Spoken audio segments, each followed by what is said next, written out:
నమస్తే నాగేశ్వర్ గారు. మేడారం జాతరలో కోవా బన్ అమ్మిన వలి వ్యవహారం ఇప్పుడు తెలుగు రాష్ట్రాల్లో సంచలనంగా మారింది sir.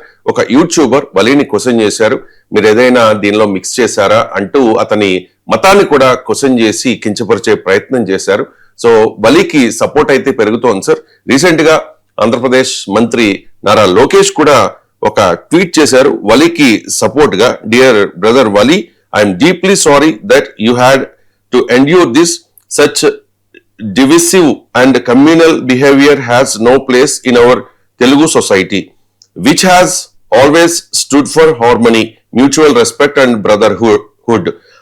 I will meet you soon and look forward to tasting your famous khoa bun అని చెప్పేసి.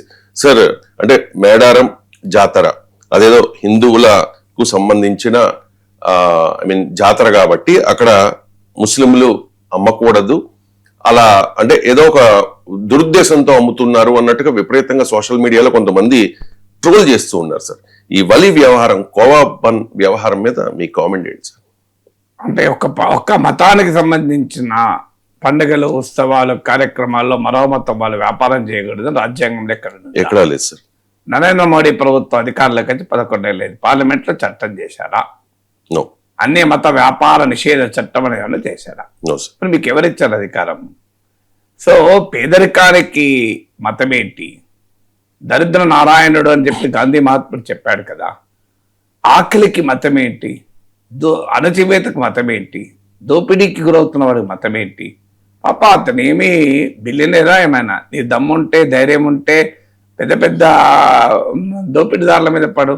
ధైర్యం ఉంటే సరిహద్దున వెళ్ళి పాకిస్తాన్తో కొట్లాడు, మీరు ఇస్లామిక్ తీవ్రవాదులతో పోరాడు.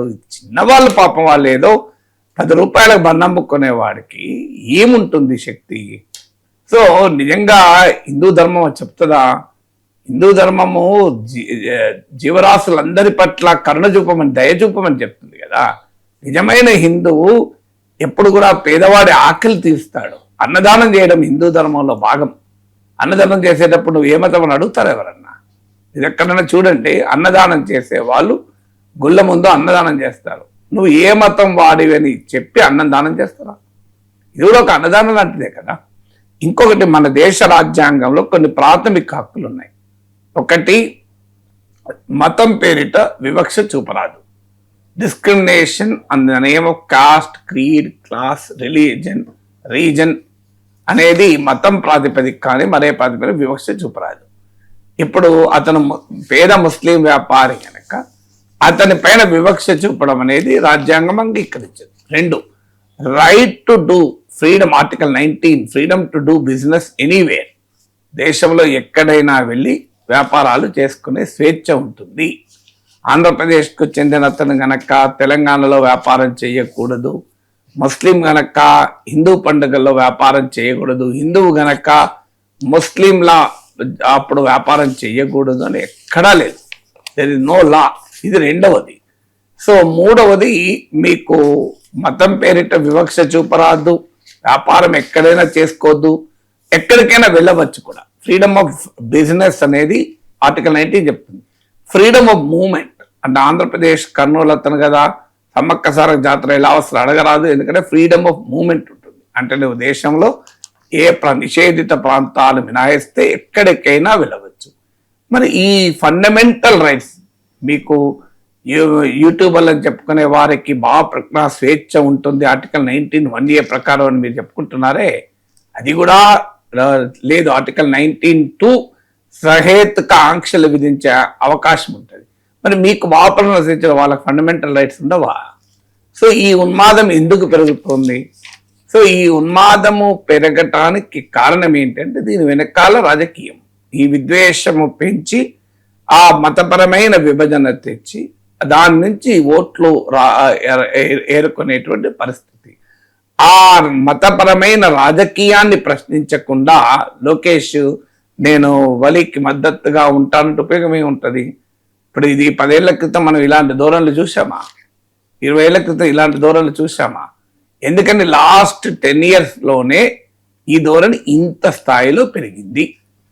ఈ 10 ఏళ్లలో పెరిగిన దీనికి మత రాజకీయానికి సంబంధం లేదా? ఆ మత రాజకీయాన్ని మాత్రం ప్రశ్నించకుండా ఆ మత ఉన్మాద ప్రేరేపించేటువంటి రాజకీయాల్ని ప్రశ్నించకుండా నారా లోకేష్ కేవలం నేను వలికి మద్దతుగా ఉంటాను, వచ్చి నీ ఫేమస్ బంద్ తింటాను అంటే లాభమే ఉంటుంది. నువ్వు పోరాడాల్సింది విద్వేషం పైన పోరాడకపోతే ఇలాంటి వలి కాకపోతే రేపు అలీ వస్తాడు, అలీ కాకపోతే సలీం వస్తాడు, సలీం కాకపోతే ఇంకోరు వస్తారు. So you can be avoid it. ఒక్కరికి మద్దతుగా మీరు వచ్చారు, సంతోషం. నిజంగా లోకేష్ అభినందించాలి. ఆ మేరకు స్పందించాడు ఒక పేదవాడికి, సంతోషం. కానీ మూలాలను ఎదుర్కోకుండా పైన మాత్రం జరిగే సిమ్టమ్స్ ఎదుర్కొంటా అంటే లాభం లేదు. సో సిమ్టమ్స్ ఇవి. డిసీజ్ ఎక్కడుంది? సమాజంలో విద్వేషాన్ని రగిలించాలి, సమాజంలో మతపరమైన విద్వేషాలు రగిలించాలి, సమాజంలో బలహీనుని మతం పేరిట అటాక్ చేయాలి. దానివల్ల నిట్ట నిలువున సమాజం చీలిపోతే దాని నుంచి లాభపడాలి, రాజకీయంగా ప్రయోజనం పొందాలి అనే ధోరణి ప్రధానమైన. అందుకే అంటున్నాను, ఇది 10 ఏళ్ల ముందు లేదు మన దేశంలో. ఇది ఉత్తర భారతదేశంలో చాలా తీవ్రమైన ధోరణి. మాకు చూసాం, మీకు ఉత్తరప్రదేశ్లో ఒక యాత్ర సందర్భంగా మీరు మీ పేర్లు డిస్ప్లే చేయాలి, మీరెవరో తెలియాలి, మీరు ఏ మతమో తెలియాలి, మీరు ఫుడ్ జిహాద్ జరుపుతున్నారని. సో ఫుడ్ అడల్టరేషన్ ఇది సీరియస్ ప్రాబ్లం. నిజంగానే అడల్టరేషన్ ఉంటే ఖచ్చితంగా దాన్ని ఎదుర్కోవాలి. అందుకే ఈ యూట్యూబ్లో నా రిక్వెస్ట్ అంటే వెళ్ళి మీరు 5 స్టార్ హోటల్కి వెళ్ళండి, పెద్ద పెద్ద రెస్టారెంట్లకు వెళ్ళండి, ఫుడ్ అడల్టరేషన్ ప్రశ్నించండి. అది మీరు చేయాల్సిన పని. పేద ముస్లింల పైన కాదు, పేద వ్యాపారుల మీద కాదు, సామాన్యుడి మీద. వాళ్ళు ఏమి మతం కొరకు రాలే కదా. అప్పుడు పొట్ట చేత పట్టుకొని ఒక ప్లేస్ నుంచి మరో ప్లేస్కి వెళ్ళి ఒక 10 రూపాయలు బన్నమ్మి అందులో 10 పైసలు సంపాదించే వారికి మతం ఏంటి? వాళ్ళకి వ్యాపారం కదా. అసలు అందులో విషము కలిపో లేకుంటే ఇంకోటి కలిపో అమ్ముతారని ఏ ప్రాతిపదిక చెప్పారు? ఎక్కడ కేసు ఫైల్ అయింది? ఎక్కడ విచారణ జరిగింది? మీరు అడల్టరేషన్ అనేది అన్ని చోట్ల ఉంది. పెద్ద పెద్ద హోటల్స్, మీకు జిహెచ్ఎంసీలో దాడులు జరిపితే పెద్ద పెద్ద పేరున్నటువంటి రెస్టారెంట్లో కూడా, బ్రాండెడ్ రెస్టారెంట్లో కూడా మీకు ఫుడ్ అడల్టరేషన్ బయటకు వచ్చింది కదా. మీకు చేతనైతే ప్రభుత్వ వసతి గృహాలకు వెళ్ళండి, రెసిడెన్షియల్ స్కూల్స్ హాస్టల్స్కి వెళ్ళండి, అక్కడ మీకు ఎక్కడన్నా కల్తీ ఉందా చూడండి.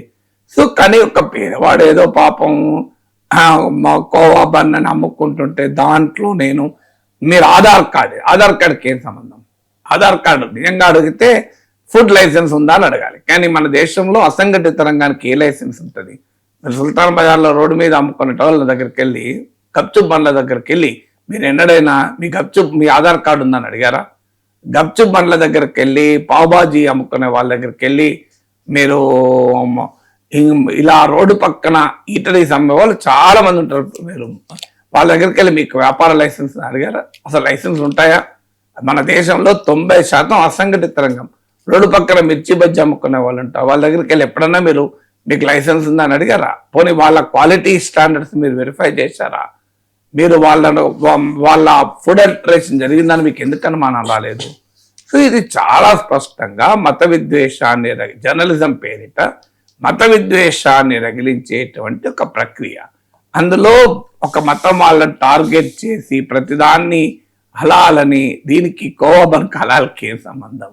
సో దీనికి మొదలు ఉత్తరప్రదేశ్లో ఆ మధ్య ఒక స్వామీజీని అడిగాడు, మీరు యూపీ భారతదేశంలోనే అత్యధిక బీఫ్ ఎక్స్పోర్ట్ చేసే స్టేట్. యోగి ఆదిత్యనాథ్ రాష్ట్రం నుంచి దేశంలోనే అత్యధికంగా బీఫ్ మీకు ఫారిన్ కంట్రీస్కు, మిడిల్ ఈస్ట్ కూడా ఎక్స్పోర్ట్ అవుతుంది. ఆయన అల్టిమేటం ఇచ్చాడు, 14 రోజుల్లో ఉత్తరప్రదేశ్లో బీఫ్ ఎక్స్పోర్ట్స్ ఆపుతారా అని. ఇంతవరకు యోగి ఆదిత్యనాథ్ ఆపలేదు. ఆవును రాష్ట్రమాతగా ప్రకటించండి అని ఛాలెంజ్ చేశాడు యోగి ఆదిత్యనాథ్. ఇప్పటి వరకు చేయలేదు. మరి దానికి ఆన్సర్ ఉండాలి కదా. సో మీరు ఇప్పుడు బీఫ్ ఎక్స్పోర్ట్స్ ఏమో మోడీ నాయకత్వంలో భారతదేశం నుంచి బ్రహ్మాండంగా యథేచ్ఛగా జరుగుతుంటాయి. మీరు ఇలా పేద వాళ్ళపై హలాల్ బన్ అని ఎంబడి పడే వాళ్ళని హింసించడం అనేది ఏ రకంగా రైట్? అడల్టరేషన్ అనేది అడల్టరేషన్. అది ఎవరు చేసినా, హిందువు చేసినా, ముస్లిం చేసినా, crime and corruption are very secular institution. దానికి ఎక్కడా లౌకిక భావాలు ఉంటాయి వాడికి. క్రైమ్ అండ్ కరప్షన్, మీకు ఎవడన్నా లంచం ఇచ్చేవాడు హిందువు, లంచం ఇచ్చేవాడు ముస్లిము, మీరు ఇది హలాల్ లంచం అని చెప్పి తీసుకోకుండా ఉంటాడు ఆ యొక్క హిందువు అవినీతిపరుడు. ఇప్పుడు హిందువు అవినీతిపరుడు మీకు అధికారి కానీ రాజకీయ నాయకుడు కానీ ఒక ముస్లిం వచ్చి లంచం ఇస్తా అంటే నేను తీసుకోను, ఇందులో హలాల్ ఉంది ఈ డబ్బులో అంటాడా? అక్కడ లంచానికోమో హలాల్ ఉండదు ఎక్కడ. మీరు అదే మీకు నేరాలకు మతానికి ఏం సంబంధం? ఎస్, అడల్టరేషన్ అంటూ చేస్తే ఏ మతం వాడు చేసినా దాన్ని ప్రశ్నించాలి. మీరు పోనీయండి అసంఘటిత ఆహార వ్యాపారం అంటే రోడ్డు పక్కన ఫుడ్ అమ్మడం అనేది మన దేశంలో పెద్ద వ్యాపారం. అది ఫుడ్ ఈటరీస్, స్ట్రీట్ ఫుడ్ అంటారు. పెద్ద ఎత్తున స్ట్రీట్ ఫుడ్ ఫెస్టివల్స్ జరుపుతారు. ఈవెన్ అమెరికాలో నేను న్యూయార్క్లో కూడా స్ట్రీట్ ఫుడ్ తిన్నాను. రోడ్డు పక్కన ఫుడ్ అనేది ఇంక్లూడింగ్ అమెరికాలో కూడా ఉంటుంది. మరి అక్కడ లైసెన్స్ ఉంటే నాకు తెలియదు. మీరు ఇప్పుడు ఉదాహరణకు రాత్రి 1 గంటకి వెళ్ళండి ఐటీ కారిడార్కు, మీ ఫైనాన్షియల్ డిస్ట్రిక్ట్ రోడ్డు పైన ఇడ్లీలు, దోశలు, గుంట పొంగడాలు, వడాలు ఓపెన్గా నమ్ముతుంటారు కదా. మరి వాళ్ళందరి దగ్గరికి వెళ్ళి మీ ఆధార్ కార్డ్ ఏది, మీ ఫుడ్ లైసెన్స్ ఏది, మీరు కరెక్ట్గా క్వాలిటీ స్టాండర్డ్స్ ఫాలో అవుతున్నారని అడుగుతున్నారా? అసలు మీకు ధైర్యం ఉంటే పెద్ద పెద్ద వ్యాపారుల దగ్గరికి వెళ్ళండి, పెద్ద పెద్ద రెస్టారెంట్ల దగ్గరికి వెళ్ళండి, అక్కడ వెళ్ళి వాళ్ళని అడగండి, వాళ్ళని ప్రశ్నించండి. అది ధైర్యం లేదు, 10 రూపాయలకు బండి అమ్ముకొని 10 పైసలు సంపాదించడం మీద మీ ప్రతాపం చూపెడుతుంది. హీరోయిజం అవుతుందా? అది హిందూ ధర్మం అంగీకరిస్తుందా?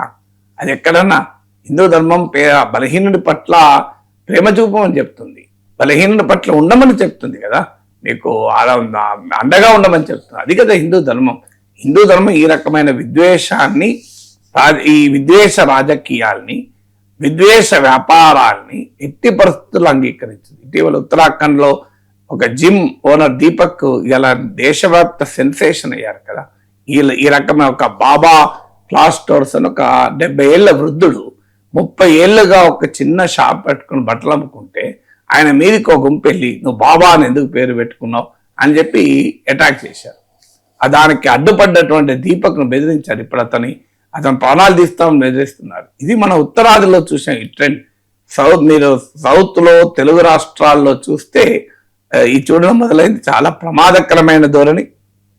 ఆ మాటకొస్తే మీరు ఈ మన దేశ పండుగల స్ఫూర్తి, పండుగలు పవిత్రమైనవి, పండుగలు సమాజాన్ని ప్రక్షాళన చేయడానికి వచ్చినటువంటి జాతరలు, పండుగలు. ఒక జాతర అంటే ఏంటి? వేలాది మంది కలిసిమెలిసి ఉండేటువంటి జరుపుకునేటువంటి ఒక గొప్ప ఉత్సవం. అక్కడ ఈ విద్వేషం ఏంటి, ఈ రాజకీయం ఏంటి, మీరు పలానా ప్రాంతం వాళ్ళే అమ్ముకోవాలి, ఆంధ్రప్రదేశ్ నుంచి ఎట్లా వచ్చావు, నువ్వు పలానా మతం వాడు ఎట్లా అమ్ముకుంటావు, ఈ ధోరణి ఎక్కడా దేశం అంగీకరించదు. అందువల్ల లొకేషన్ వలీకి మద్దతుగా, ఆ గోవా బన్ వ్యాపారికి మద్దతుగా రావడం అప్రిషియేట్ చేయాలి. కానీ దానికి మూలమైన రాజకీయ విద్వేష రాజకీయాలను వ్యతిరేకించకుండా, విద్వేష రాజకీయాలకు మేము కలిసి ఉంటాము, వాళ్ళతో కలిసి పనిచేస్తామని చెప్తూ, మరోవైపు ఆ విద్వేష రాజకీయాల ఫలితాలను వల్ల వస్తున్నటువంటి సమస్యలు ఇవి. వీటి మూలం ఎక్కడుంది? సమాజంలో మనం ఎక్కడ చూడలేదు, ఇదెవరు చూడలేదు కదా ఈ ధోరణి. ఇటీవలనే ధోరణి మొదలైంది కదా. మత రాజకీయాలు మొదలయ్యాకనే ఇలాంటి ట్రెండ్ స్టార్ట్ అయింది. అంతకుముందు ఎక్కడ లేదు మనకి ట్రెండ్. సో ఈ ట్రెండ్ కొత్తగా స్టార్ట్ అయింది. సో అందువల్ల ఇప్పటికైనా లోకేష్ రిక్వెస్ట్ చేయండి, సెక్యులర్ పాలిటిక్స్కు నిలబడండి, విద్వేష రాజకీయాలు వ్యతిరేకించండి, సమాజంలో విద్వేషాన్ని పెంచేటువంటి శక్తులను ఎదుర్కోండి. అప్పుడు మీరు రాజకీయంగా మీకు కూడా లాభం. లేకపోతే ఒక రోజు వచ్చాక మీరు కూడా నిలబడలేరు. ఎందుకంటే ఒకసారి సమాజాన్ని మతపరంగా చీలితే దాని వల్ల వచ్చే రాజకీయ ప్రయోజనం మీకుండదు, అది ఉండాల్సిన వాళ్ళకే ఉంటుంది. అది గుర్తుపెట్టుకోండి. నష్టం జరగకముందే మేల్కొనండి. ఈ రకమైన విద్వేషాల పైన సమిష్టిగా అందరం ఎదుర్కోవాలి. ఇది భారతీయతకు సింబల్ కాదు, హిందూ మత ధర్మానికి సింబల్ కాదు, సమాజంకి మంచిది కాదు. సమాజాన్ని నిట్టనిలునా చీలిస్తే చివరకు మిగిలేది విద్వేషమే. ప్రపంచంలో అనేక దేశాల అనుభవాలు మనకి ఇవే చెప్తున్నాయి. మీరు నిజంగానే దుర్మార్గుడు ఉంటే వాడు ఏ మతమన్నా కానీ, తీవ్రవాదులు ఉంటే ఏ మతమన్నా కానీ ఖచ్చితంగా దాన్ని వ్యతిరేకించాల్సిందే. ఫైట్ అగెన్స్ట్ ఇస్లామిక్ తీవ్రవాదం. కానీ సాధారణ ముస్లింల పైన పడితే ఏమొస్తుంది పాపం. ఇక అమెరికాతో ట్రేడ్ డీల్ విషయంలో ప్రతిపక్షాలు విమర్శలు చేస్తున్న నేపథ్యంలో, దేశ ప్రజల్లో కొన్ని అనుమానాలు ఉన్న నేపథ్యంలో మోదీ ఈ ట్రేడ్ డీల్ మీద స్పందించారు. సార్, శక్తితోనే సాధించాం, వాణిజ్య ఒప్పందాల్లో బలమైన స్థితిలో ఉండి చర్చలు జరిపాము అని చెప్పేసి పీటీఐకి ఇచ్చిన ఇంటర్వ్యూలో ఈ వ్యాఖ్యలు చేశారు సార్ మోదీ.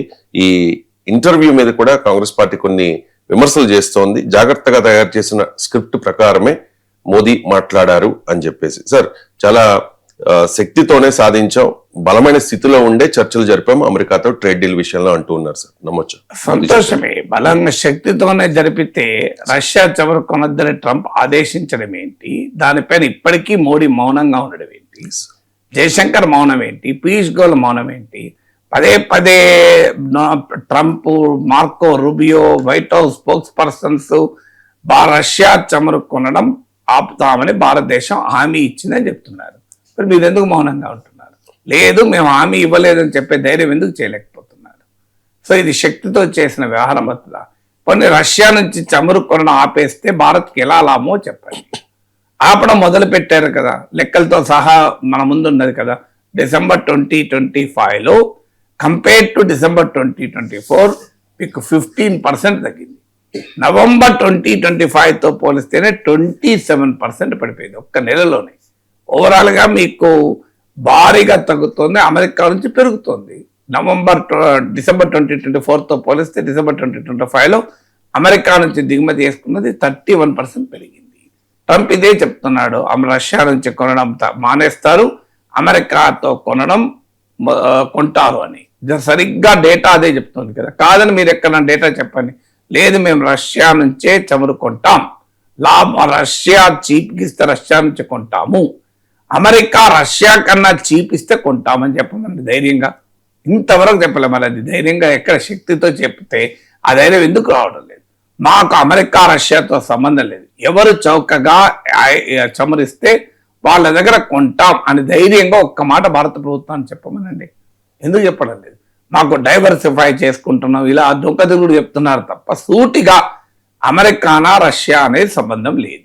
ఎవరు చౌకగా మాకు ఆయిల్ సప్లై చేస్తే మేము వాళ్ళ దగ్గర కొంటాము, ఇది మా దేశ అవసరాలకు కావాలి. మీరు ఉక్రెయిన్ వార్ తర్వాత రష్యా నుంచి మన ఆయిల్ కొంటుంటే అమెరికా, యూరప్ అబ్జెక్ట్ చేసినప్పుడు మన ప్రభుత్వం మంత్రులే చెప్పింది కదా ఇది. మరి ఇప్పుడు ఎందుకు చెప్పలేకపోతున్నారు? ఇదివరకు జయశంకరే చెప్పాడు కదా, మాకు ఎక్కడ లాభం ఉంటే మా కన్జ్యూమర్ ఇంట్రెస్ట్లే మాకు ప్రధానము అన్నారు. ఇప్పుడు మరి రష్యా నుంచి ఆయిల్ కొనడం మానేసి అమెరికా నుంచి ఆయిల్ కొనడం కన్జ్యూమర్ ఇంట్రెస్ట్లకు ఎలా ఉపయోగపడుతుందో చెప్పండి. ఎందుకంటే $12 to $15 కాస్ట్లీ అమెరికన్, 12 ఇంకా ఎక్కువనే, ఎందుకంటే ఇంక్లూడింగ్ ట్రాన్స్పోర్ట్ కూడా కలుపుకుంటే మోర్ దెన్ $15 per barrel. మన లక్షల బ్యారెల్స్ ఎవ్రీడే కొంటాం. మరి ఎలా లాభం చెప్పమనండి? ఇది మరి శక్తితో చేసుకుంటే రష్యా చమురు కొనమని అమెరికా ఆదేశిస్తే మోడీ ప్రభుత్వం పాటిస్తుందా లేదా? ఇది మొదటి. రెండవది, ఇరాన్లోని చబహార్ పోర్ట్. ఇది ఇండియాకు అవసరమని కదా అందరము అనేది. ఎందుకంటే కీలకమైన సెంట్రల్ ఏషియాకు పాకిస్తాన్ బైపాస్ చేసేటువంటి ట్రేడ్ రూటు. ఆఖరికి ఇది నార్త్ సౌత్ కారిడార్ కూడా. అంటే India, Iran, Afghanistan, central Asia మీదకి వెళ్ళి రష్యాకు ద్వారా యూరోప్కి వెళ్ళేటువంటి ఒక ప్రత్యామ్నాయ corridor. China belt and road initiative ఇది ఆల్టర్నేటివ్. చైనా ఇన్ఫ్లుయెన్స్ ను నియంత్రించడానికి ఒక మార్గము. అలాంటి వ్యూహాత్మకమైన చబహార్ పోర్ట్ ఎందుకు వదిలేశారు? మీరు అమెరికా ఆంక్షల వల్ల వదిలేయలేదా? మీకు లాస్ట్ ఇయర్ బడ్జెట్ లో కూడా 2025-26 రివైజ్ ఎస్టిమేట్స్ ప్రకారం కూడా 400 crores కేటాయించారు చబహార్ పోర్టుకు. 2026-27లో చబహార్ పోర్టుకు ఎందుకని కేటాయింపులు 0 అయ్యాయి? దీనికి ఆన్సర్ లేదు. మేము ఇచ్చిన కమిట్మెంట్ ప్రకారం డబ్బులు ఇచ్చేసామని చెప్తున్నారు తప్ప ఎక్కడా మేము అమెరికా సాంక్షలు ఉన్నా కూడా చబహార్ పోర్టులో పార్టిసిపేట్ చేస్తాం అని ధైర్యంగా ఎందుకు చెప్పలేకపోతున్నారు? దీనికి రెండవ ఆన్సర్. మూడవది, మీరు ఎంత క్లియర్గా అగ్రికల్చర్ అనేది మేము అంగీకరించలేదు అని చెప్తున్నారు. అంగీకరించాలని అమెరికా చెప్తోంది, అంగీకరించలేదు అని భారత్ మన వాణిజ్య మంత్రి చెప్తున్నాడు. రియాలిటీ ఏంటి? జాయింట్ స్టేట్మెంట్ చూడండి, ఉందా లేదా? సోయాబీన్ ఆయిల్ అని. సోయాబీన్ అగ్రికల్చర్ కిందకి రాదా? అది ఏమైతే సోయాబీన్ అగ్రికల్చర్ కాకపోతే అదేనా మ్యానుఫ్యాక్చరింగా, సర్వీసెస్ సెక్టారా? సోయాబీన్ అనేది వ్యవసాయం కాకపోతే ఏం? వ్యవసాయం ద్వారా సోయాబీన్ పండకపోతే సోయాబీన్ ఎక్కడ పడుతుంది? ప్రయోగశాలలో పండిస్తారా? వాణిజ్య మంత్రి ఏమంటున్నాడు? అగ్రికల్చర్ అసలు లేనే లేదు అన్నాడు. ట్రంప్ మొదటి నుంచి చెప్తున్నాడు, ట్రేడ్ డీల్లో భారతదేశ వ్యవసాయ ఉత్పత్తుల మార్కెట్ను అమెరికాకు తెరుస్తున్నారు అని ట్రంప్ చెప్తున్నాడు. కాదు, మేము అగ్రికల్చర్ ప్రొటెక్ట్ చేస్తాం, గోడలాగా నిలబడతాం అన్నారు. ఎక్కడ నిలబడ్డారు? మీరు ఇప్పుడు ఇండియా యుఎస్ ట్రేడ్ డీల్లో సోయాబీన్ ఆయిల్ అని ఎందుకు రాసుకున్నారు మీరు? సోయాబీన్ ఆయిల్ ఒకటే కాదు, అండ్ అడిషనల్ ప్రొడక్ట్స్ అని రాశారు. ఆ అడిషనల్ ప్రొడక్ట్స్ ఏంటియో అప్పుడప్పుడు ట్రంప్ చెప్తున్నాడు. మొన్న చెప్పాడు పల్సెస్ అని, ఆ వైట్ హౌస్ ఫ్యాక్ట్ షీట్ లో చెప్పారు పప్పు దినుసులోని. మళ్ళీ మాకు ఇక రాజకీయంగా ఇబ్బంది అవుతుందని మన ప్రభుత్వం చెప్పాక మళ్ళీ తీసేశారు. మరి ఆ అడిషనల్ ప్రొడక్ట్స్ అనేది ఎందుకు తీస్తలేరు? అడిషనల్ ప్రొడక్ట్స్ అని రాసుకున్నారు కనుకనే ట్రంప్ మధ్యలో పల్సెస్ యాడ్ చేశాడు కదా. అందుకని అడిషనల్ ప్రొడక్ట్స్ లో భాగమే కదా ఈ పల్సెస్ అనేది. సో క్లియర్ గా అగ్రికల్చర్ లోకి మీరు ఎలో చేస్తున్నారు. ఇది క్లియర్ ఎగ్జాంపుల్. సోయాబీన్ ఆయిల్ దిగుమతులను రాసుకున్నారు, అడిషనల్ ప్రొడక్ట్స్ అని రాసుకున్నారు కదా. నాలుగవది, మీరు ఎందుకని నాన్ టారిఫ్ బ్యారియర్స్, కాంగ్రెస్ అధికారంలో ఉన్న బీజేపీ అధికారంలో ఉన్న ఇప్పటి వరకు మనం రెసిస్ట్ చేస్తున్నాం. ఈ నాన్ టారిఫ్ బ్యారియర్స్ అంటే ఉదాహరణకు మనము రైతులకు కనీస మద్దతు ధర ఇచ్చి మనం వరి గోధుమలు కొంటుంది ప్రభుత్వం, కొని ప్రజా పంపిణీ వ్యవస్థ ద్వారా చౌకగా ఇస్తాం. దీన్ని ఆపేయాలని వరల్డ్ ట్రేడ్ ఆర్గనైజేషన్ కూడా అమెరికా కంప్లైంట్ చేసింది. ఇండియా అంగీకరించలేదు. ఇది రైట్ టు ఫుడ్ లో భాగము, మా దేశ ఆహార భద్రతను దెబ్బతీసే పని మేము ఒప్పుకోము అని. అది కన్సెన్సస్. కాంగ్రెస్ అధికారంలో ఉన్నా బీజేపీ అధికారంలో ఉన్నా ఇప్పటి వరకు మనం తీసుకున్న వైఖరి. ఇప్పుడు ఎందుకు మానేశారు? ఎత్తివేశారు కదా. ఇండో అమెరికన్ ట్రేడ్ డీల్లో క్లియర్ గా రాశారు, నాన్ టారిఫ్ బ్యారియర్స్ ఎత్తివేస్తామని ఇండియా ఒప్పుకుంది అని ట్రంప్ బహిరంగంగా చెప్తున్నాడు. కాదని మీరు ఒక్క మాట ఎందుకు అనలేకపోతున్నారు ధైర్యంగా? లేదు, మేము ఒప్పుకోము, ప్రజా పంపిణీ వ్యవస్థ నిలబడుతుంది, కనీస మద్దతు ధర ఉంటుంది అని ఎందుకు ధైర్యంగా చెప్పలేకపోతున్నారు? ఒక్క మాట. సో నాన్ టారిఫ్ బ్యారియర్స్ ఎత్తివేస్తానని భారత్ హామీ ఇచ్చిందని ట్రంప్ చెప్తుంటే కాదని ఎందుకని ఒక్క మంత్రి అనడం లేదు? దానికి ఆన్సర్ చెప్పాలి కదా. 5, జెనెటికల్లీ మాడిఫైడ్ ప్రొడక్ట్స్ ఇండియాలో ఎలౌడ్ కాదు, ఎక్సెప్ట్ కాటన్. ఏది ఎలో చేయాలి? ఇప్పుడు దొడ్డిదారులు దాన్ని ఎలో చేస్తున్నారు. సోయాబీన్ ఆయిల్ ఎలో చేస్తున్నారు. సోయాబీన్ అమెరికాలో జిఎం క్రాప్, అది జెనెటికల్లీ మాడిఫైడ్ కూడా సోయాబీన్ తయారు చేస్తారు. DDGS అంటే డ్రై డిస్టిలర్ గ్రెయిన్ సాల్యుబుల్స్ అని, మన తెలుగులో మొక్కజొన్న పొడి అని, సోయాబీన్ పొడి అని ట్రాన్స్లేట్ చేస్తున్నారు. సో ఆ మొక్కజొన్న పొడిని మీరు అక్కడ అమెరికాలో కార్న్ అంతా జెనెటికల్లీ మాడిఫైడ్. మరి మీరు జన్యుపరమైన వాటిని మన దేశంలో ఎలౌడ్ కాదు, అందులో ఫుడ్ లో అసలే ఎలౌడ్ కాదు. మరి మీరు ఎందుకు ఎలౌ చేస్తున్నారు? ఇప్పుడు దానికి ఆన్సర్ ఉండాలి కదా. DDGS ఎలౌ చేస్తున్నారు కదా. ఇవన్నీ ట్రంప్ కు భయపడి చేస్తున్నారా లేదా శక్తితో చేస్తున్నారు? శక్తితో చేస్తే రష్యా చమరాపదు, శక్తితో చేస్తే వ్యవసాయ మార్కెట్లోకి ఎలో చేయకూడదు, శక్తితో చేస్తే నాన్ టారిఫ్ బ్యారియర్స్ తొలగిస్తామని మాట ఇవ్వద్దు, శక్తితో చేస్తే ఇలా జెనెటికల్లీ మాడిఫైడ్ ప్రొడక్ట్స్ ఎలో చేయకూడదు. మరి మీరు ఎందుకు ఎలో చేస్తున్నారు? దీనికి ఆన్సర్ ఉండాలి కదా. సో మీరు శక్తితో చేస్తే మనం ఎందుకు 0 డ్యూటీ, అమెరికా ఎందుకు 18% వేస్తుంది? ఇప్పుడు మనమేమో ఎగుమతులు చేస్తే 18%, అమెరికా వాడు మనకు పంపిస్తే మనం 0%. అది శక్తితో చేసినట్టు అవుతుందా? మరి నిజంగానే రెసిప్రోసిటీ ఉండాలి కదా. మనం కూడా అమెరికా 18% అయితే మనం 18% వేయాలి. మరి ఆ ధైర్యం ఎందుకు లేదు మోడీ?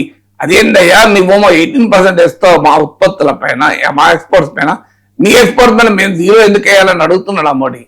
అది ఎందుకు అడగలేకపోతే? శక్తితో చేస్తే అడగల ఇది. తర్వాత మీకు అంతకు ముందు ట్రంప్ రాకముందు 2.3 to 3% ఉండే టారిఫ్ ఎవరేజ్. ఇప్పుడు 18% వచ్చింది. 6 times ఎందుకు పెంచామని ఎందుకు అడగలేకపోతున్నాడు? దీనికి ఆన్సర్ ఉండాలి కదా. ఇప్పుడు ఏకంగా కొత్తగా ఇవాళ పత్రికలు కూడా వచ్చింది, కాటన్ ఇంపోర్ట్స్ కూడా ఎలో చేయడానికి రెడీ అయ్యారు. ఎందుకంటే పీయూష్ గోయల్ చెప్తున్నాడు, అమెరికా నుంచి మన టెక్స్టైల్ ఇండస్ట్రీ కాటన్ ఇంపోర్ట్ చేసుకొని ఎక్స్పోర్ట్ చేస్తే బంగ్లాదేశ్ లాగా మనకు కూడా డ్యూటీ ఫ్రీ ఉంటుందని చెప్తున్నాడు. అంటే పత్తి రైతుల వెన్నెముక విరవటానికి మీరు అమెరికా కోసం సిద్ధపడుతుంటే ఇంకా శక్తితో చేస్తామంటే ఎట్లా? శక్తితో చేసి భారతదేశానికి లాభం అయ్యే ఒక్క అంశం చెప్పండి ఈ డీల్లో. ఈ డీల్లో అమెరికా కన్నా మనకే బెనిఫిట్ అని ఏ అంశం చెప్పారు? టెక్స్టైల్స్ లో ఆ మేరకు లాభం వస్తే బంగ్లాదేశ్ లో లాక్కెళ్ళిపోతున్నారు, వాళ్ళు 0 డ్యూటీ ఇస్తారు, అక్కడ క్లోజ్. అన్లెస్ మన అమెరికా కాటన్ ఇంపోర్ట్ చేసుకుంటే తప్ప మనకు అవకాశం లేదు. So where are we gaining చెప్పండి. ఇప్పుడు $500 billion అమెరికా వస్తువులు కొనడానికి ఇండియా అగ్రీ అయింది. మరి ఇండియా వస్తువులు కొనడానికి అమెరికా ఎంత అగ్రీ అయింది? ఇవాళ మనకు ట్రేడ్ సర్ప్లస్ ఉంది. మీరు $130 billion అమెరికాతో వాణిజ్యం చేస్తే అరౌండ్ $45 billion సర్ప్లస్, అంటే మనమే ఎక్కువ ఎగుమతి చేస్తాం. ఇప్పుడు ట్రంప్ ఏం చెప్తున్నాడు, ఎవ్రీ ఇయర్ $100 బిలియన్ 5 ఏళ్లలో $500 బిలియన్ కొంటామని భారత్ అంగీకరించింది. లేదు మేము అంగీకరించలేదు, కొంటా అని చెప్పమని ధైర్యం ఉంటే ఎక్కడ చెప్తున్నారా? అంటే మరి దీంతో క్లియర్ గా ట్రేడ్ డెఫిసిట్ పెరుగుతాం, వాణిజ్య లోటు పెరుగుతుంది. దానికి ఎందుకు మనం అంగీకరిస్తున్నాం? శక్తితో చేస్తే డాలర్ ప్రపంచంలో అన్ని కరెన్సీలతో పోలిస్తే బలపడుతుంటే, ఒక్క రూపాయితో పోలిస్తే బలహీనపడుతుంటే, ఎక్కడ dollar is weakening across every other currency. ఎందుకు మనతో పోలిస్తే మాత్రమే డాలర్ బలపడుతుంది, రూపీతో పోలిస్తే? దీనికి ఆన్సర్ ఉండాలి కదా. సో అందువల్ల క్లియర్గా ఇప్పుడు నీకు ఇన్ని ఉదాహరణలు చెప్పాను. ఏ అంశం పైన మనము అమెరికాకు ఈ ట్రేడ్ డీల్ తక్కువ బెనిఫిట్, ఇండియాకు ఎక్కువ బెనిఫిట్ చూపేవాడి. ఒక్కటి సింగిల్ ఎగ్జాంపుల్. మీరు అన్ని విషయంలోనూ మనకే బెనిఫిట్ ఉండమనుకుని నేను అంటలేదు. అట్లీస్ట్ మెజారిటీ అంశాలు ఇండియాకు బెనిఫిట్ ఉంటే శక్తితో ట్రేడ్ డీల్ కుదుర్చుకున్నట్లు. అడుగడుగున అమెరికాతో రాజీ కనబడుతోంది. ఈ డీల్లో అడుగడుగున రాజీ కనబడుతూ నేను ఇన్ని ఉదాహరణలు చెప్పాను మీకు. రష్యన్ ఆయిల్ ఆపడం కావచ్చు, 18% మన మీద వేస్తే 0% మనం వేయడం ఏంటి, $500 బిలియన్ కొంటామని హామీ ఇవ్వడం ఏంటి, మన అగ్రికల్చర్ మార్కెట్లోకి ఎలో చేయడం ఏంటి, ఇన్ని రకాలుగా మనం అమెరికాతో రాజీ పడి ఇంకా నేను శక్తితో ఒప్పందం కుదుర్చుకున్నామంటే ఏంటి project? What is the basis చెప్పమని. సార్, అమెరికాతో భారత్ చేసుకున్న ఈ ట్రేడ్ డీల్ పై చాలా అగ్రెసివ్ గా ప్రతిపక్షాలు ఆరోపణలు చేస్తూ ఉన్నాయి. సార్, రాహుల్ గాంధీ అయితే అంటూ ఉన్నారు, రైతులకు మోదీ వంచన చేశారు, దేశాన్ని అమ్మేశారు వాణిజ్య ఒప్పందంతో అనేది. ఎక్స్ లో రాహుల్ గాంధీ ఒక 5 ప్రశ్నల్ని సంధించారు సార్ ప్రభుత్వానికి. అది అమెరికా జన్యు మార్పిడి అంటే జీన్ మాడిఫైడ్ పంట అయిన మొక్కజొన్న పొడిని దిగుమతి చేసుకోవడంలో అర్థం ఏంటి? భారతీయ పశు సంపదతో ఈ జన్యు పొడిని తినిపిస్తారా? దీనివల్ల మన పాల ఉత్పత్తులు ఇక అమెరికాపై ఆధారపడాల్సిందేనా? ఇక రెండవ ప్రశ్న, జీన్ మోడిఫైడ్ సోయా నూనెను దిగుమతి చేసుకుంటే మధ్యప్రదేశ్, మహారాష్ట్ర, రాజస్థాన్ సహా దేశవ్యాప్తంగా సోయా రైతులపై ప్రతికూల ప్రభావం పడదా? ఇక థర్డ్, అదనపు ఉత్పత్తుల దిగుమతి అంటే అందులో ఏమున్నాయి? పప్పులు, ఇతర పంటలను అమెరికా నుంచి దిగుమతి చేసుకోవాలన్న ఒత్తిడికి ఇది సూచిక కాదా? ఫోర్త్, వాణిజ్యేతర అడ్డంకులు తొలగించాలంటే అర్థమేంటి? జన్యు మార్పిడి పంటలపై తన దృఢ వైఖరిని భారత్ సడలించుకోవాలని, పంటల సేకరణ, మద్దతు ధరలు, బోనస్లను కుదించాలని అమెరికా భవిష్యత్తులో ఒత్తిడి తెస్తుందా? ఇక లాస్ట్ అండ్ ఫిఫ్త్, ఒక్కసారి అమెరికా వ్యవసాయ దిగుమతులకు మనం మార్కెట్ ద్వారాలు తెరిచామంటే ఏటికేడాది మరింత విస్తృతం చేయాల్సి ఉంటుంది. దీన్ని అడ్డుకుంటారా, లేక క్రమంగా మరిన్ని పంటలను దిగుమతి చేసుకుందామంటారా? చాలా వ్యాలిడ్ క్వశ్చన్స్ సార్. మరి భారతీయ జనతా పార్టీ దగ్గర ఈ ప్రశ్నలకు సమాధానం ఉందో లేదో. ఇప్పుడు రాహుల్ గాంధీ అడిగాడా, వేరే వాళ్ళు అడిగారా కాదు. రాహుల్ గాంధీ ఇవాళ పత్రికల్లో చిన్న ట్వీట్ చేశాడు. మీరు 1 వీక్ క్రితం ఈ డీల్ జాయింట్ స్టేట్మెంట్ వచ్చిన రోజు నేను ఇక్కడే కూర్చొని ½ అవర్ మాట్లాడాను. అందులో 10 ప్రశ్నలు వేశారు. రాహుల్ గాంధీ 5 ప్రశ్నలు వేశారు, 10 అడిగేశారు. మీరు అదొక్కసారి నా యూట్యూబ్ ఛానల్కి వెళ్ళి చూడండి, థంబ్నెయిల్ కూడా ఉంటుంది. భారత్ అమెరికా వాణిజ్య ఒప్పందము 10 భయాలు అని, 10 fears అని. సో జస్ట్ నా యూట్యూబ్ ఛానల్కి వెళ్ళండి, దొరుకుతుంది మీకు అది. అందులో వేసిన 10 ప్రశ్నల్లోనే ఇవి ప్రశ్నలు ఉన్నాయి. ఇవాళ కాదు, 1 వీక్ ముందు వేసాం మేము. సో నేనైనా, ప్రతిపక్షాలైనా, రైతు సంఘాలైనా, ఇంక్లూడింగ్ RSS అనుబంధ భారతీయ కిసాన్ సంఘ్తో సహా, ఇంక్లూడింగ్ RSS అనుబంధం, మళ్ళీ కూడా అండర్లైన్ చేసి చెప్తున్నాను, రాష్ట్రీయ స్వయం సేవక్ సంఘ్ అనుబంధంగా ఉండే భారతీయ కిసాన్ సంఘ్ కూడా ఇదే ప్రశ్నలు వేస్తుంది. మీరు కావాలంటే ఆ వీడియోలో చూడండి, 10 భయాలు అంట. దాంట్లో ఇప్పుడు రాహుల్ గాంధీ అడిగిన 5 ప్రశ్నలు కూడా ఉన్నాయి. ఒకటి, మీరు DDGS అంటే డ్రైడ్ డిస్టిలర్స్ గ్రెయిన్స్ అండ్ లెబుల్స్, దీనిపైన సెపరేట్ గా కూడా నా దాంట్లో వీడియో ఉంటుంది. DDGS అంటే ఏమిటి, అది ఏ రకంగా ప్రమాదకరం అని. సో ఈ 10 భయాల్లో ఒక ప్రశ్న, ఆ భయం ఒకటి, ఇది జెనెటికల్లీ మాడిఫైడ్ ప్రొడక్ట్స్ మన ఇండియాలో ఎలోడ్ కాదు, ఫుడ్ లో ప్రత్యేకించి ఓన్లీ GM కాటన్ మాత్రమే ఎలో చేశాం. సో ఇప్పుడు DDGS ద్వారా సోయాబీన్ ఆయిల్ దిగుమతుల ద్వారా దొడ్డిదారిన అమెరికన్ జెనెటికలీ మాడిఫైడ్ ప్రొడక్ట్స్ వస్తాయి. మరి ఇది మన దేశ ఫుడ్ చైన్ లోకి జెనెటిక్ మాడిఫికేషన్ ఎంటర్ కావడం మన దేశ ప్రజల ఆరోగ్యం పైన ప్రభావం చూపుతుంది. ఇది ఈ ప్రశ్న నేను ఆ 10 భయాల్లో అడిగిన ప్రశ్న. రెండవ ప్రశ్న చెప్తున్నాను మీకు, నాన్ వెజ్ మిల్క్ రాబోతోంది. అసలు మన దేశ పవిత్ర సాంప్రదాయాలు, సంస్కృతి, మత విశ్వాసాల పైన దాడి జరగబోతుంది. రేపు అమెరికన్ డైరీ ప్రొడక్ట్స్ కూడా ఎలో చేస్తే ఏంటి ప్రమాదము? అమెరికాలో ఎనిమల్ ఫీడ్ అంటే పశువులకు పెట్టే ఆహారంలో మీకు బోన్ మీల్ అని, ఇలా రకరకాల మీట్ మీల్ అని, నాన్ వెజ్ అంటే మాంసాహార ఉత్పత్తుల్ని తినిపిస్తారు వాళ్ళకు, బ్లడ్ మీల్ అని. మరి అవి తిన్న ఆవులు పాలిస్తే ఆ పాలు నాన్ వెజ్ కావా? సో అది ప్రమాదకరం కాదా మన దేశ సంస్కృతికి? మీరు ఇప్పుడు రాహుల్ గాంధీ అడిగిన ఇంకో ప్రశ్న, అడిషనల్ ప్రొడక్ట్స్ చూడండి, మీరు ఆ 10 భయాల్లో ఉంటుంది. అడిషనల్ ప్రొడక్ట్స్ అని రాసుకున్నారు. ఈ అడిషనల్ ప్రొడక్ట్స్ అంటే ఏంటివి అని మీరు అనంటే పల్సర్ లాంటి ముందుకు వచ్చాయి కదా. మీరు ఇలా ఆ ప్రశ్నలను అడిగినాయి.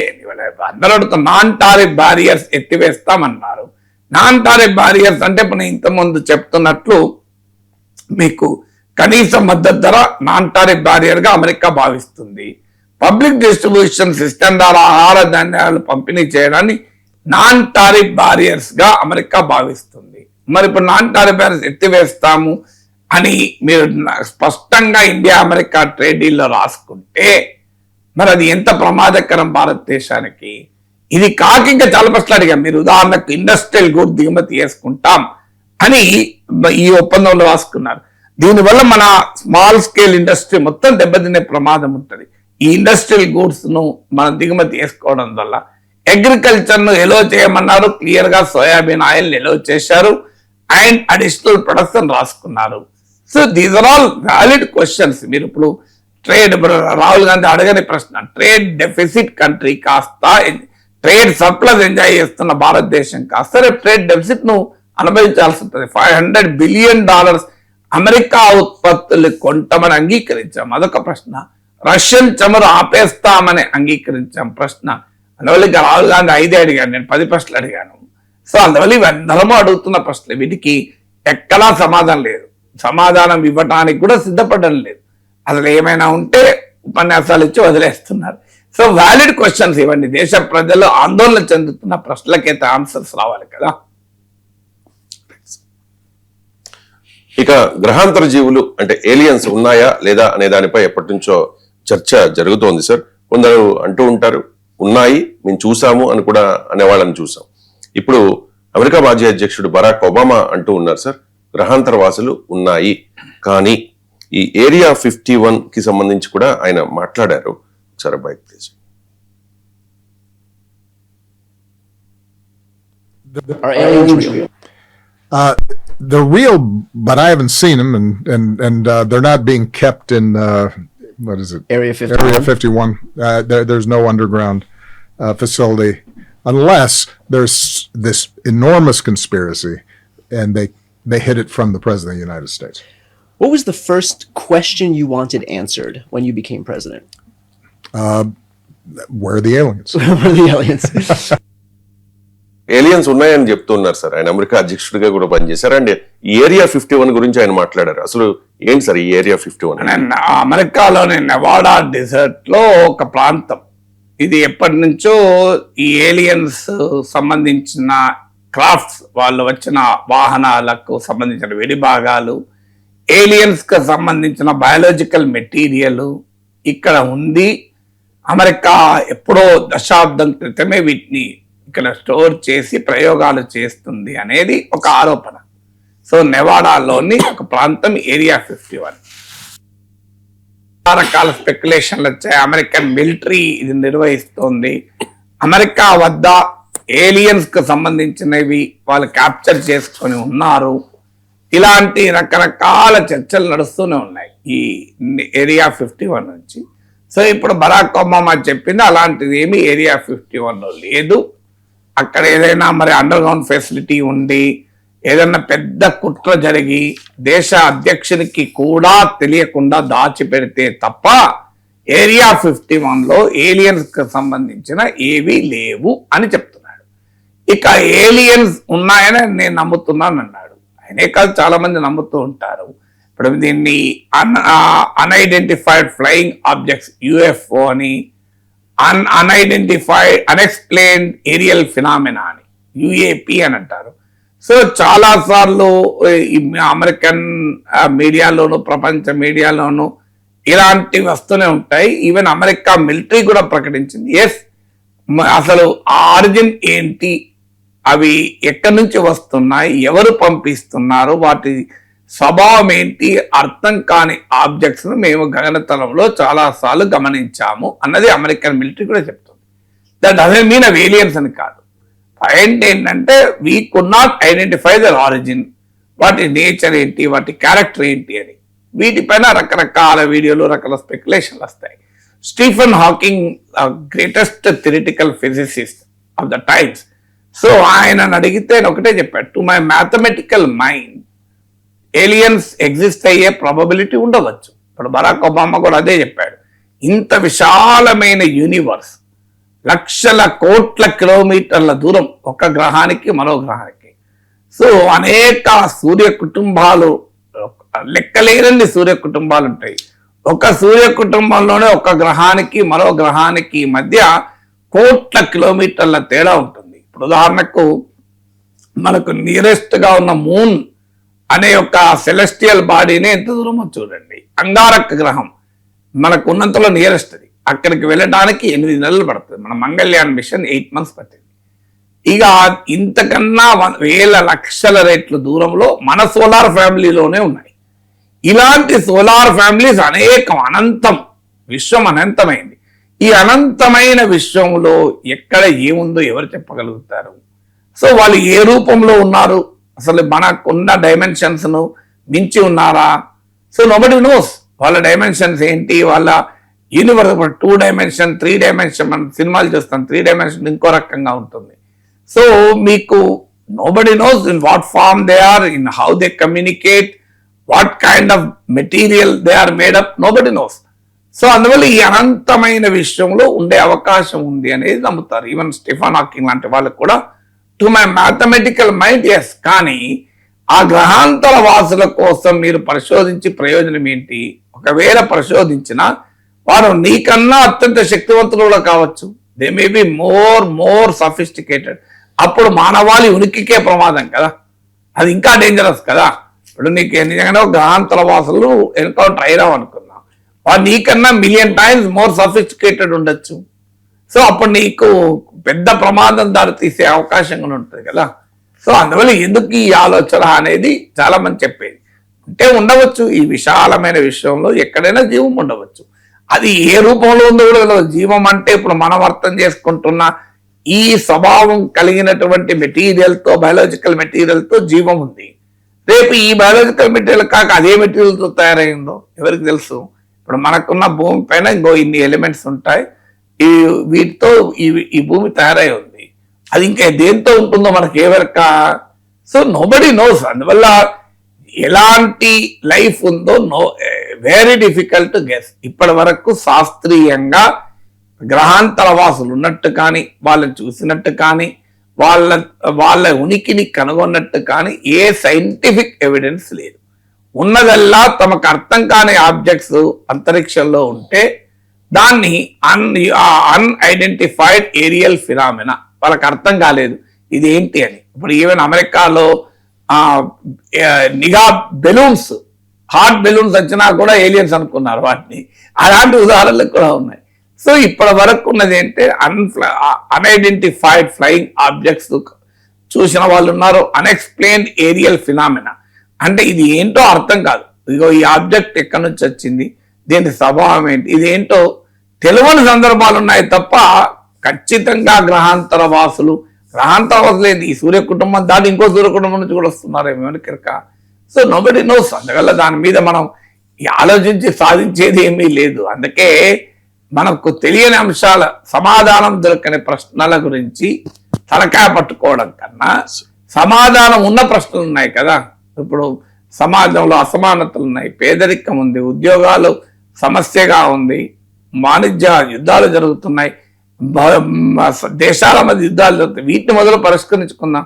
ఆ ఉన్న గ్రహం పైన ఉన్న మనుషులే కొట్టుకొస్తాను. మతం పేరిట, ప్రాంతం పేరిట, కులం పేరిట, దేశం పేరిట ఒకటి మీద ఒకటి ఆధిపత్యాన్ని చెలాయించుకుంటున్నాడు. ఇంకో గ్రహం వాసులు చేంజ్ చేస్తారు.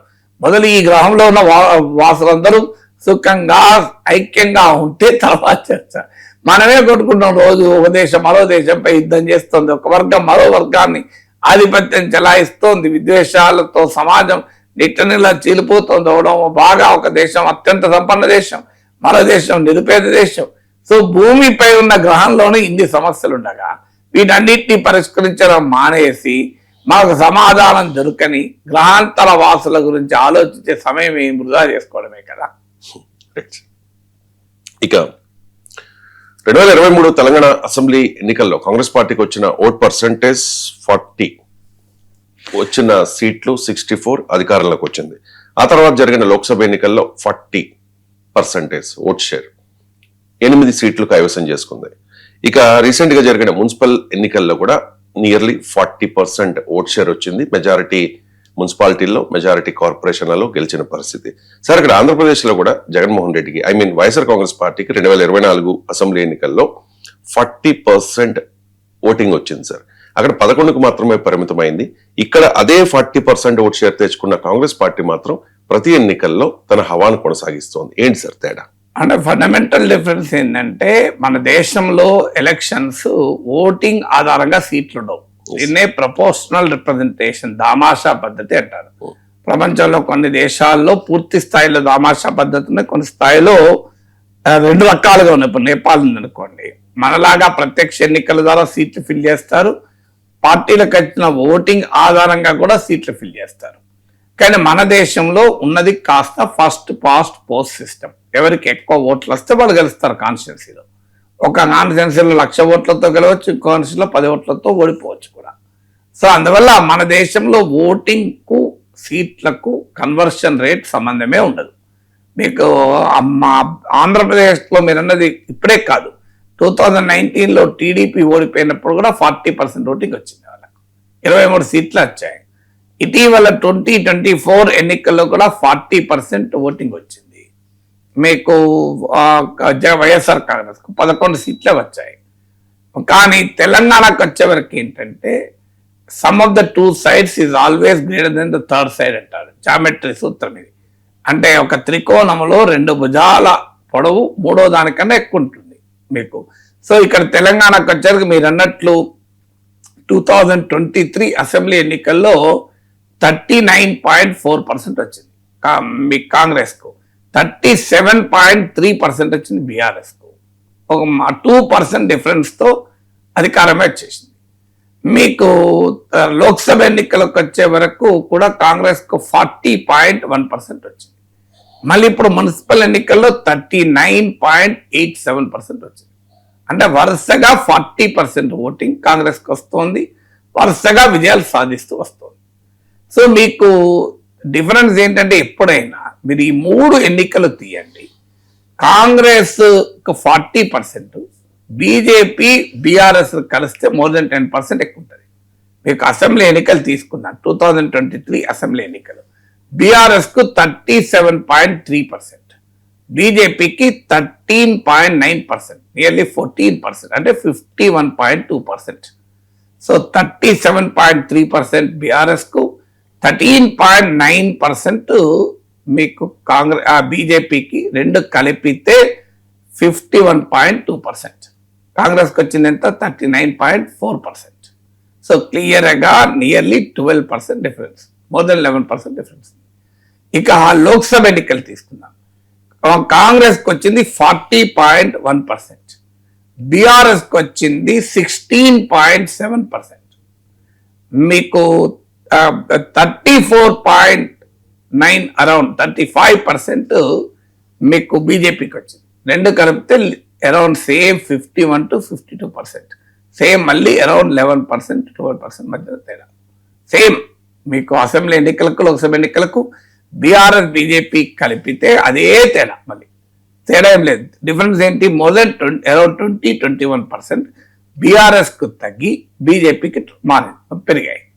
ఇక ఇది ప్రజెంట్ మున్సిపల్ ఎలక్షన్ తీసుకోండి, కాంగ్రెస్ కు 39.87%, బీఆర్ఎస్ కు 28.76%, బీజేపీకి 15.68%.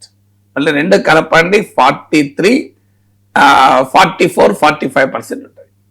ఎందుకు మరి ఇక్కడ తేడా ఎందుకుంది? 51, 52% ఉండేది కాస్త అంటే ఇతరులు అనే వాళ్ళు వచ్చారు. మున్సిపల్ ఎన్నికలు గనక ప్రతి వార్డులో ఎన్నికలు జరుగుతాయి గనక మీకు ఎమ్మెల్యే ఎన్నికలేమో 119 ఉంటాయి, ఇక్కడేమో వందలలో ఉంటాయి వార్డులని. ఇక్కడ ఇండిపెండెంట్ల సంఖ్య ఎక్కువ ఉంటుంది కనుక ఇండిపెండెంట్లకు 8.3% వచ్చింది.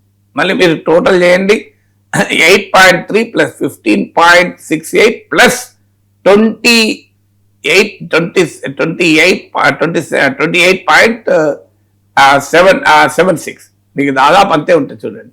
28, 43, 851, 52, 53 ఉంటుంది. సో క్లియర్గా ఇండికేషన్ ఏంటి, కాంగ్రెస్ వ్యతిరేక ఓటు కన్సాలిడేట్ అయితే కాంగ్రెస్ కి challenge. Fragmentation of opposition vote అంటే ఆ ప్రతిపక్ష ఓటు చీలిపోవడం వల్ల మీకు కాంగ్రెస్ పార్టీ అడ్వాంటేజ్ కు పొందుతుంది. అందుకే బీఆర్ఎస్ బీజేపీ కలుస్తోంది అనేది కాంగ్రెస్ పార్టీ ఎప్పటికీ ఎందుకు చెప్తుంది, కారణం ఇదే. బీఆర్ఎస్ బీజేపీ కలిస్తే కాంగ్రెస్ కు సవాల్. ఆంధ్రప్రదేశ్ లో కూడా ఇదే పరిస్థితి 2019లో ఉండే. తెలుగుదేశం విడిగా పోటీ చేసింది, జనసేన బీజేపీలు విడిగా పోటీ చేశాయి. తర్వాత పవన్ కళ్యాణ్ ఆంధ్రప్రదేశ్లో వైసీపీ వ్యతిరేక ఓటు చీలకూడదు అనే అంశాన్ని తీసుకురావడమే గేమ్ చేంజర్ గా మారింది. అందుకే నాలాంటి వాళ్ళు పవన్ కళ్యాణ్ 2024 ఎలక్షన్ సమయంలో మ్యాన్ ఆఫ్ ద మ్యాచ్ అని చెప్పింది. అందుకే చంద్రబాబు నాయుడు బాలకృష్ణ షోలోనే గేమ్ చేంజర్ అని చెప్పడానికి కూడా కారణం అది. ఎందుకంటే వైసీపీ వ్యతిరేక ఓటు చీలకూడదు అని పవన్ కళ్యాణ్ తీసుకున్న స్టాండ్.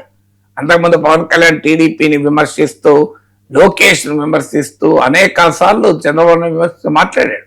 కానీ వైసీపీ వ్యతిరేక ఓటు చీలకూడదు అనే స్టాండ్ తీసుకున్న పవన్ కళ్యాణ్ మొత్తం అరిథమెటిక్ అండ్ కెమిస్ట్రీ మార్చేశారు. సో అందువల్ల టీడీపీ జనసేన కలవడం వల్ల మీరు వైసీపీ ఇబ్బందులో పడ్డారు. అందుకే మీకు ఇప్పటికీ వైసీపీని గుర్తించే టీడీపీ జనసేనల మధ్య డివిజన్ తేవాలనేది సాయశక్తులా ప్రయత్నిస్తారు. అందుకే అంబటి రాంబాబు ఇష్యూ వస్తే కాపు కార్డు ప్రయోగించిన, పవన్ కళ్యాణ్ అవమానం జరుగుతోంది అని, ఆయన పవర్ అమ్ముడు పోయాడని, ఇలా రకరకాల రూపాల్లో అటాక్ కారణం ఏంటి, ఈ ఎలక్టోరల్ అరిథమెటిక్ ను బ్రేక్ చేయాలి, ఈ ఎలక్టోరల్ కెమిస్ట్రీని బ్రేక్ చేయాలి. సో బీఆర్ఎస్ బీజేపీల మధ్య ఆ ఎలక్టోరల్ కెమిస్ట్రీ లేదు కనుక ఆ ఎలక్టోరల్ అరిథమెటిక్ అడ్వాంటేజ్ గా మారడం లేదు. మీకు ఆంధ్రప్రదేశ్ లో టీడీపీ జనసేనల మధ్య ఎలక్టోరల్ కెమిస్ట్రీ, పొలిటికల్ కెమిస్ట్రీ ఉంది కనుక మీకు అక్కడ వైసీపీకి ఛాలెంజ్. అందువల్ల అల్టిమేట్ గా బీఆర్ఎస్ బీజేపీ కలిస్తే కాంగ్రెస్ కు సవాల్ వస్తాయి. ఆ పాసిబిలిటీని కూడా కొట్టిపారేలేము. ఎందుకంటే బీఆర్ఎస్ కు క్లియర్ గా ఓటింగ్ పెరగడం లేదు. అసెంబ్లీ ఎన్నికల్లో 37.3%, లోక్సభ ఎలక్షన్స్ లో మీకు 17%, 16.7%, మళ్ళీ ఇప్పుడు మున్సిపల్ ఎన్నికల్లో 27.86%. క్లియర్ గా అసెంబ్లీ ఎన్నికల ఓటింగ్ నే నిలబెట్టుకోవడం కష్టమవుతుంది. మీకు అసెంబ్లీ ఎన్నికల్లో కాంగ్రెస్ కు బీఆర్ఎస్ కు 2% తేడా ఉంటే ఇప్పుడు మున్సిపల్ ఎన్నికల్లో 11% తేడా ఉంది. అందువల్ల బీఆర్ఎస్ తన ఓటు నిలబెట్టుకోలేకపోతుంది, కాంగ్రెస్ తన ఓటు నిలబెట్టుకుంటుంది. బీజేపీ ఎన్ని చేసినా పూరిలాగా పొంగుతోంది కానీ మళ్ళీ పడిపోతుంది. మీకు 14% అసెంబ్లీ ఎన్నికలు వస్తే 35% వరకు పెంచుకోగలిగింది లోక్సభ ఎన్నికలు, 21% పెరిగింది. కానీ ఏం నిలబడదా, మళ్ళీ ఎక్కడికి వచ్చింది, మళ్ళీ బిలో 16% పడిపోయింది. మళ్ళీ ఎక్కడ ఉన్నాం అంటే అక్కడే ఉన్నాం. అందువల్ల బీజేపీకి అర్థమవుతుంది మనం సొంతగా బీఆర్ఎస్ను మించి, బీఆర్ఎస్ వీకెన్ అయిపోయి బీఆర్ఎస్ దెబ్బతిని తామే ప్రధాన ప్రతిపక్షం అవుతామని కలలు కంటోంది. కానీ అది ఆచరణలో కనిపించడం లేదు. కవిత వెళ్ళిపోయినా ఎవరు వెళ్ళిపోయినా బీఆర్ఎస్ ఆ రకంగా క్షీణించడం లేదు. బీఆర్ఎస్కి అర్థమవుతుంది తానే స్వయంగా ఓట్లు పెంచుకొని కాంగ్రెస్ సంగతి తేల్చలేకపోతున్నారు. 2 ఏళ్ళు అయిపోయినా. సో ఇంకా 3 ఏళ్ల వరకు ఇదే రాజకీయ పరిస్థితి ఉంటే కాంగ్రెస్ ను ఓడించడానికి పవన్ కళ్యాణ్ సిద్ధాంతం రావచ్చు తెలంగాణలో కూడా. సో కాంగ్రెస్ వ్యతిరేక ఓటు చీలకూడదు అనే లక్ష్యాన్ని మేము పెట్టుకున్నామంటూ బీజేపీ బీఆర్ఎస్లు కాంగ్రెస్ వ్యతిరేక ఓటు చీలకూడదు అనే లాజిక్ పట్టుకొచ్చి ఏకమైన ఆశ్చర్యపడసం లేదు. అందువల్ల తెలంగాణలో పవన్ కళ్యాణ్ సిద్ధాంతం తెలంగాణలో రావచ్చు. అది బీఆర్ఎస్ బీజేపీలు ఈ వాదన పెట్టవచ్చు. ఎందుకంటే మన రాజకీయాల్లో ఏముంది, ఎవరితోనే కలుస్తారు. టీడీపీ బీజేపీ ఎంత అసలు ఎట్టి పట్ల కలవ అని చెప్పలేదా, మళ్ళీ కలవలేదు election time. So Pawan Kalyan Lokesh ను విమర్శించిన వీడియోలు ఇప్పటికీ ఉన్నాయి కదా.